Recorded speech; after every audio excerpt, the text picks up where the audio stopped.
Hey everyone, so tonight I want to discuss like one of the best punk records I've ever come across. And I've hunted through the world of punk, like fuck. I've dug and dug and dug. And the record in question is the Distillers' first one on Hellcat Epitaph, released way back in the year 2000, which at this point might as well be a million years ago. And it was released at a simpler time. At this point, Brody was married to Tim from Rancid. Tim was in love with Brody. Brody was in love with Tim. And the fucking heartbreak and fallout and everything that would end up happening between the two of them were still a few years off. So everything was good in the Armstrong camp. And the Distillers released like one of the catchiest punk records I've ever heard. I mean, off the top of my head, Oh Serena's on here. Idolist is on here. The Blackest Years, which coincidentally I'm currently in the middle of myself right now. The Blackest Years is on here. Girl Fixer's on here. Colossus USA is on here. And LA Girl, I'm pretty sure, is on here. And I have to say that I'd always sort of passed over the Distillers track on the Give 'Em the Boot, which was the LA Girl at this point. I didn't love that song. So when this record came out, I wasn't exactly excited because I had misjudged it and assumed that it would all sound like LA Girl.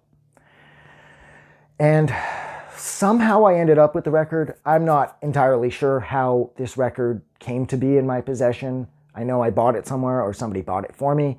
And wow, I mean, there's also the possibility too, there's also the conspiracy theory that Tim from Rancid wrote the lion's share of the music on here, because this record does sound unapologetically like early Rancid.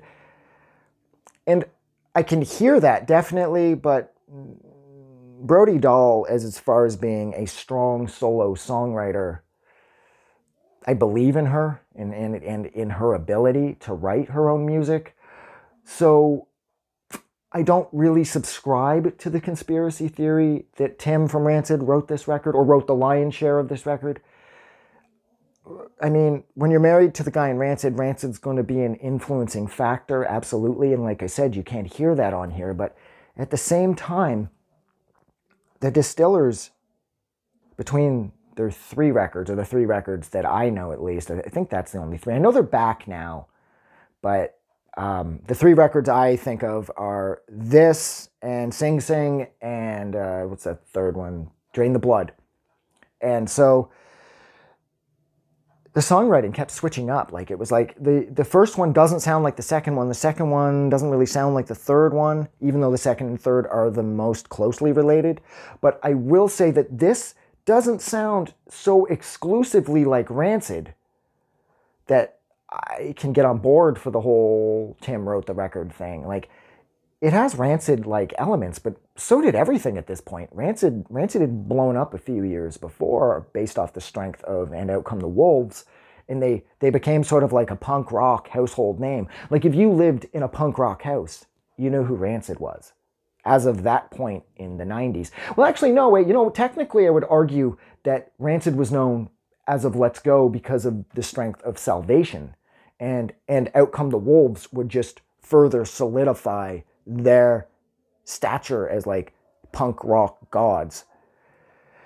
So I don't even remember what I was saying. Something about being in a punk rock house or something. And I keep thinking of that episode of Portlandia where they're in the punk rock house.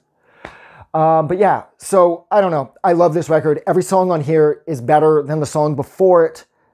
And the only song on here I don't love is LA Girl, because I find that it sort of pulls the reins in too tight, and it sort of slows the record down unnecessarily. This record was building such a consistent idea of speed and frenzy, and then LA Girl sort of puts the brakes on, and I don't love that.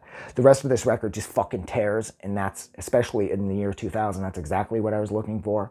But here it is 20 some odd years later, and I still listen to this record all the time because of how catchy it is and how much fun the oohs and ahs are, and how you can tell that Brody and company are fucking giving it everything they've got. So This record's amazing. But yeah, look, I'm going to go. So thank you so much for hanging out with me while I discussed the Distillers' absolutely fucking essential 2000 album, and that is the Distillers. Like always, if you like this review, don't forget to do something nice for somebody, but most importantly, don't forget that the world is a better place because you are in it. And you guys can't hear this, but there's this beeping coming from those fucking masks over there. And beep, beep, beep, beep, beep, beep, and it's driving me fucking crazy. Have a good night. I just wanted to say thank you for making it through the entire video. I really appreciate it. And I'm going to remind everyone one more time, even though I've probably already done this in the video that you just watched, to please click the like button as well as the subscribe button because it helps this channel grow. And thank you for hitting like and subscribe, and we will see you guys really soon.